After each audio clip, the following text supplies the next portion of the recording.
બનાસકાંઠામાં લોકસભાના ઉમેદવારનું નામ જાહેર થતાં જ ડીસા શહેર ભાજપ દ્વારા આશીર્વાદબાજી કરી ખુશી વ્યક્ત કરી હતી. તેમજ ઉમેદવાર ડોક્ટર રેખાબેન ચૌધરીને જીતાડવા માટે આજથી જ કામે લગી જવા કાર્યકરોએ તૈયારી દર્શાવી હતી. બનાસકાંઠાના લોકસભા ઉમેદવાર ડોક્ટર રેખાબેન ચૌધરીનું નામ જાહેર થતાં ડીસા શહેર ભારતીય જનતા પાર્ટીના અને તમામ મોરચાના હોદ્દેદારોએ હર્ષની લાગણી અનુભવી હતી અને સાંઈબાબા મંદિર આગળ આદર્શબાજી કરી ખુશી વ્યક્ત કરી હતી. તમામ કાર્યકરોએ એકસાથે ભારત માતા કી જયના નારા લગાવી ભાજપને જીતાડવા માટેની તૈયારી દર્શાવી હતી. કાર્યકરોએ 2024ની લોકસભાની ચૂંટણીમાં ભારતીય જનતા પાર્ટીને ડીસા વિધાનસભામાંથી ભારે બહુમતીથી જીતાડવાની ખાતરી આપી હતી. આ અંગે ડીસા શહેર મહિલા મોરચાના પ્રમુખ વર્ષાબેન પટેલે જણાવ્યું હતું કે લોકસભાની ચૂંટણીમાં બનાસકાંઠાના ઉમેદવાર તરીકે મહિલાનું નહીં જાહેર થતાં જ અમે ફટાકડા ફોડી એકબીજાનું મોં મીઠું કરાવી ખુશી વ્યક્ત કરીએ છીએ.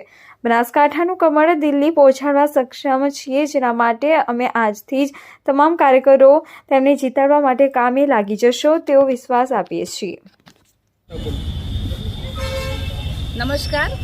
આજે લોકસભા 2024ની ચૂંટણીમાં બનાસકાંઠાના ભારતીય જનતા પાર્ટીના ઉમેદવાર તરીકે એક મહિલા ડૉક્ટર રેખાબેન ચૌધરીનું નામ જાહેર થતાં અમે ડીસા ભારતીય જનતા પાર્ટીના સર્વે કાર્યકર્તાઓ, મહિલા મોરચો અને સર્વે સભ્યો દ્વારા આજે અહીંયા ફટાકડા ફોડીને આનંદ અને હર્ષની લાગણી અમે અનુભવીએ છીએ તથા દરેક એકબીજાને મોઢું મીઠું કરાવીને આપણું અહીંયા બનાસકાંઠાનું કમળ અમે દિલ્હી સુધી પહોંચાડવા માટે સક્ષમ છીએ અને આજથી જ અમે કામે લાગી જઈશું એવું અમે રેખાબેનને આપીએ છીએ, આશ્વાસન આપીએ છીએ.